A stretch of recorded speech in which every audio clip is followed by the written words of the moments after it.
InterSystems Iris data platform provides a command line interface, the object script shell, which allows you to recall previous commands and helps save time and improve efficiency when you're working on repetitive tasks or troubleshooting code.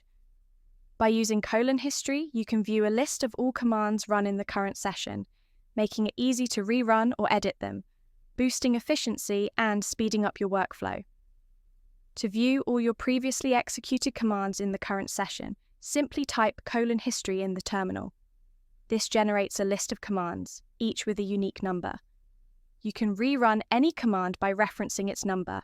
For example, :42 will rerun number 42 command in the list.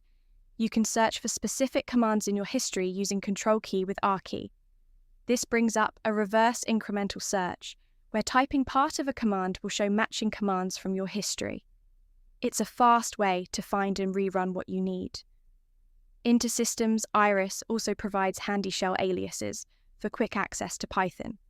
You can start the Python shell using do $system.python.shell parentheses, or, for convenience, just type :pi.